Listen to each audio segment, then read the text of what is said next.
rival in New England for years. So, Shannon, was this a shot at Tom Brady?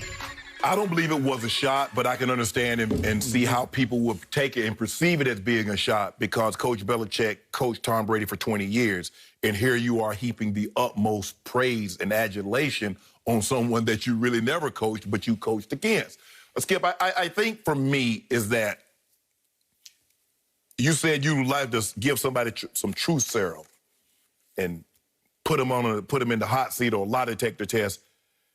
If you were to ask Coach Belichick deep down, I believe he believes Peyton Manning is a better quarterback than Tom Brady. I think that's obvious right here. I believe he does. Yep. Because, Skip, he spent 17 seasons knowing that if I can't beat this guy, I can't get to my ultimate destination, AFC Championship game, or if it's in the AFC Championship game, if I can't beat him, I can't get to the Super Bowl. And this is what all you need to know, what Coach Belichick thinks about Peyton Manning. Mm-hmm. He had the ball 4th and 2 on his own 28-yard line with a lead. Instead of punting the football, he went for it. That's the equivalent of Buck Showalter walking Barry Bonds with the bases loaded. I wouldn't go that far. Skip. Come on. Pitch to him. He tried to win the game. Belichick tried to win the game. He didn't want Peyton to get the ball because he knew what Peyton could do. He ever did that? I liked it. I said the next day, I liked him going for it. They ever did that with Tom Brady? Anybody ever went for it on 4th and 2 on their own 29-yard line against Tom Brady? Yeah, a simple yes or a simple no. No. I answered for you, no. Skip, I think the thing is that, and it's hard to say right now, that Tom wouldn't do what Peyton's doing because Peyton will reach out and talk to other quarterbacks, and I think it's a little hard for Tom to do that now while he's currently playing. That's not to say that once he's out of the league, he won't be the equivalent, the ambassador that Peyton is. That's not to say that he won't. That's not to say that he will.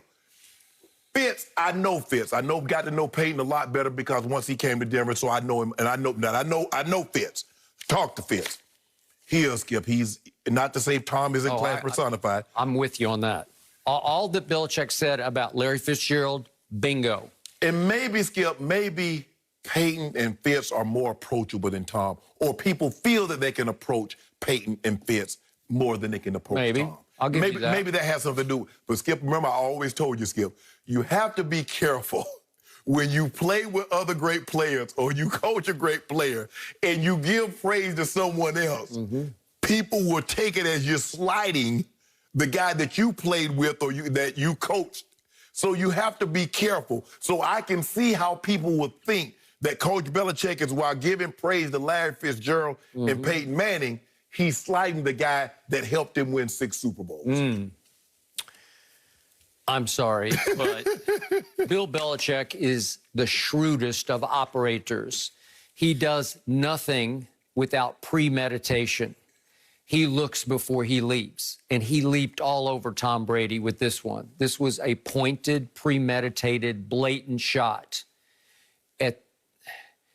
at the quarterback he benefited from for 19, 20 years. This was calculated disrespect of Tom Brady. It was calculated discrediting of Tom Brady because I'm going to reread the quotes about Larry. He said he's a very dedicated football player. He works extremely hard. He's very knowledgeable in all phases. And then he likens him to Peyton, that Peyton was to quarterbacks what Larry was to receivers in terms of the total obsession of knowing everything about the position and how to do things and how to convey those to his teammates. Right. For me, Tom Brady is beyond even Peyton in all those categories. And Bill knows that better than anybody because he lived with him and he watched him work. He watched his obsession. He watched him go home at night and just pour over tape and call Josh McDaniels basically in the middle of the night. How about this? How about that? You can't tell me that Peyton was more obsessed with winning football games or playing quarterback than Tom Brady. I believe it's equal too because, Skip, you have to understand now, everything that they did walkthroughs, that was Peyton. The game plan that they put in was Peyton. So I'll give you 50-50. I don't even know how to quantify the obsession, but those two guys are neck and neck. Yeah. So if you're Bill Belichick and you coached Tom Brady, you had the honor of playing with Tom Brady, benefiting from Tom Brady for all those years, at least you'd give him a little nod, like a 1A nod. Tom was great, too. Well, right? How about this? Say, Larry has that obsession and dedication like Tom and Peyton. Because if you leave Tom out that you coach for 20 years... It's glaring. Glaring. It just screams at you, what about Tom? Right, and people would take it as a slight, Skip. I guess who took it as a slight? I know who did take it as a slight. The guy down in Tampa currently. I'm sure he did. He will never admit it publicly, but he took it as a private slight. Yes. Okay, just for the edification of our younger viewers, just to put this in some perspective, Peyton Manning finished his career with a playoff record of 14-13. 14-13. Right. Peyton Manning, as an Indianapolis Colt, lost 7 times in the first playoff game that he played. Right.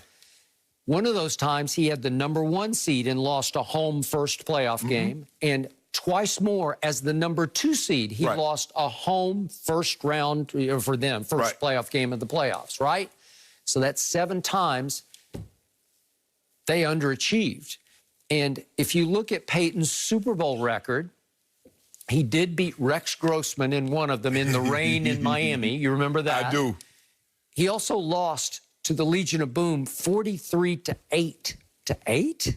Brady never had one of those. And he did play the Legion of Boom, and he was down 24-14 in the fourth quarter and came back, as you know, with 124 yards passing just in the fourth quarter and 2 touchdowns to overcome them. Right. Controversial ending, I give you that. But Brady did his part to win that game. Right. And then Peyton finished his career for your Denver Broncos against Cam Newton, the MVP in the Super Bowl. And Peyton had a QBR in that game of 9 on a scale of 0 to 100 because he got sacked 5 times. He threw for a grand total of 141 yards, and it did not matter because Von Miller just basically tore Cam apart that day, and Cam was even worse than Peyton was in that game, right? So they won 24-10, and he can go out with 2 rings and 1 Super Bowl loss. He won 2 out of 3, and obviously... No, he lost 2. He lost to Saints. Oh, I forgot he lost to the Saints. Oh, so he's 2-2. I blanked that one out. He played pretty well, but he did throw an interception that lost the game at the end. Okay, that's right, 2-2. So Tom obviously is 6-3 so far in the Super Bowl. He'd like to have another 1 or 2 in his future, but he's at this point 6-3 in the Super Bowl. And remember, in his losses, he had what looked like the game-winning drive against Eli with 2 minutes left. He threw a touchdown pass to Randy Moss to put them ahead 14-10, and then you know what happened the rest of the way to Belichick's defense. And then, obviously, there was the Wes Welker drop. I thought it was not the best pass Tom has ever thrown, but it cost them that game that they narrowly lost 21-17 to Eli in the second Eli Super Bowl. And then Tom throws for a record 505 yards in any playoff game ever against the Eagles and loses 41-33. Throws a Hail Mary to Gronk and hits him in the hands in the end zone to win the game, or at least tie the game at that point. With a 2-point conversion. And he did not hold on. Skip, I think the thing is also is that when Peyton lose, they're like, well, Peyton, you're calling all the plays. This is your offense. Because, see, they gave Peyton more credit for wins and more blame for losses than they gave Tom. Because this was Peyton doing all this stuff at the line, which we never see Brady do. Brady obviously checks, but Peyton is this magician at the line of scrimmage. And he's orchestrating everything. And I think that's why people give Peyton so much more credit, because so much was more on his plate. Now, that's not to say that Brady was not as good or this or that, but I think for Coach Belichick, he's looking at it like, if I'd have had Peyton with his knowledge and what he did, there's no question in my mind, I wouldn't have lost any of these Super Bowls. So you think Peyton would have won 9 for 9 I'm saying that's what Coach Belichick believes. No. Just like I don't believe Jordan would have been 8-0. But he would have been. We'll never know. That's a cake. We'll never know. That's easy. All I know is what the GOAT said. The GOAT coach said. Yeah. He spoke now. He's spoken. Now let's not try to refute what the GOAT said. The GOAT coach? Yes! Is only the GOAT coach in your mind because of Thomas Edward Patrick Brady Jr. Well, over the last 3 weeks, Thomas Edward Patrick Jameis Winston Brady Jr. has thrown a bunch of interceptions. So you think he's are you saying Jameis is better than Tom Brady? There you go. That's what you seem to be indicating. I'm indicating that he looks a lot like Jameis, throwing them interceptions, doesn't Really? he? Yeah. You remember against New Orleans? How many throw against New Orleans? How many did Jameis throw last year? How about 30 plus 5 lost fumbles? Well, you got coming. That was by 12, the most turnovers in the whole National Football League. He might catch your walking to him, Skip. The man spoke. So? Why you got to refute everything the man say?